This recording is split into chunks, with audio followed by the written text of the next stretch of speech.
মেয়েদের ডিভোর্স হয় তিনটি কারণে। বর্তমান সময়ে আমাদের সোসাইটিতে প্রত্যেকটা সংসারে দেখা যাচ্ছে যে স্বামী স্ত্রীর ভিতরে শুধু ঝগড়া লেগেই আছে, স্বামী স্ত্রীর ভিতরে মন মালিন্য হচ্ছে। এই স্বামী স্ত্রীর ভিতরে স্ত্রীরা যে ডিভোর্স প্রাপ্ত হয়, তিনটির অন্যতম কারণ রয়েছে, এগুলো আমাদের জেনে রাখা দরকার। এক নাম্বার কারণ হচ্ছে নারীদের এক্সট্রা অ্যাঙ্গার, অতিরিক্ত রাগ, অতিরিক্ত জেদ নারীদেরকে ধ্বংস করে দেয়। কিছু নারী এমন রয়েছে, আমি সকলকে বলছি না, কিছু নারী এমন রয়েছে তাদের অতিরিক্ত রাগ, যাদের বেশি রাগ, তারা কিন্তু পরবর্তী সময় অপমানিত হয়, অপদস্থ হয়, লাঞ্ছিত হয়। মনে রাখবেন, রাগ, আপনি যে ভালো মানুষ, যে মুসলমান, তাদের সামনে আপনি কখনো রাগ দেখাবেন না। আল্লাহ রাসূল সাল্লাল্লাহু আলাইহি সাল্লামের সাহাবীরা সব সময় মুসলমানদের উপর নিজেদের ভিতরে সব সময় ভালোবাসা দেখাতেন, কখনো রাগ প্রকাশ করতেন না। কিন্তু বর্তমানে আমাদের সোসাইটিতে দেখা যায় আমরা প্রত্যেকটা ফ্যামিলিতে কেমন যেন আমরা সকলে একেবারে আপনজন, রিলেটিভস যারা আছে তাদের সামনে আমরা রাগ প্রকাশ করে থাকি। খবরদার, এটা কখনো করবেন না। বিশেষ করে নারীরা যখনই রাগ উঠে যাবে, সাথে সাথে আউযু বিল্লাহি মিনাশ শাইতানির রাজিম পড়বেন।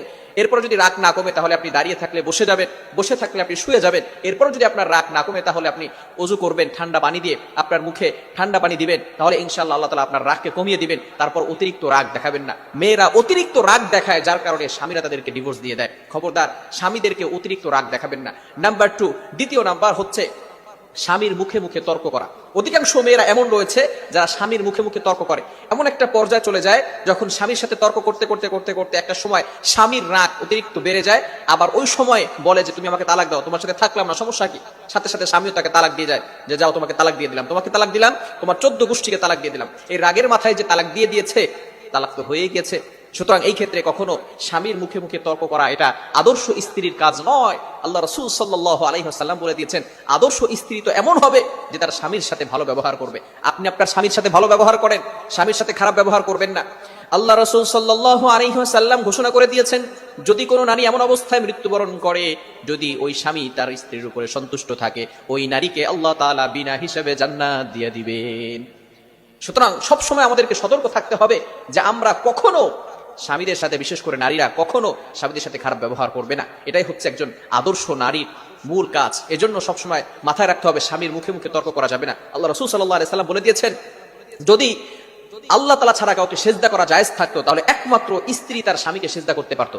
Can you imagine that? আপনি কল্পনা করতে পারছেন আল্লাহ পাক রব্বুল আলামিন স্বামীদেরকে কতটা খিদমত করতে বলেছেন স্ত্রীদেরকে। এজন্য আমরা অবশ্যই স্বামীদের সাথে মুখে মুখে তর্ক করব না। হ্যাঁ, আপনার স্বামী অনেক খারাপ, আপনার স্বামীর মতো খারাপ আর কেউ নাই, কিন্তু তারপর আপনি মনে করবেন যে ফেরাউন সবচেয়ে বড় গাদ্দার ছিল। ফেরাউন বলেছিল, আনা রব্বুকুমুল আলা, I am the great Lord, আমি সবচেয়ে বড় খোদা, আমার থেকে বড় খোদা আর কেউ নাই। ফেরাউন সবচেয়ে বড় দাবি করেছিল এবং আল্লাহর সাথে গাদ্দারি করেছিল। এই ফেরাউনের সাথে থেকে আসিয়া দুনিয়ায় থেকে জান্নাত দেখতে দেখতে মৃত্যুবরণ করেছেন। সুতরাং আমরা আমাদের যে স্বামীরা রয়েছে, অনেক নারীরা মনে করে যে আমার স্বামী অনেক খারাপ, যতই খারাপ হোক সে তো ফেরাউনের মতো খারাপ না। আপনি আপনার স্বামীর জন্য দোয়া করেন, একটু ধৈর্য ধারণ করেন, আল্লাহ তাআলার কাছে একটু কান্নাকাটি করেন, দেখবেন আল্লাহ পাক রব্বুল আলামিন ভালো ব্যবস্থা করবেন। তৃতীয় নাম্বার নারীদের ডিভোর্স হওয়ার যে অন্যতম কারণটি, সেটা হচ্ছে বাবার বাড়ির কুপরামর্শ।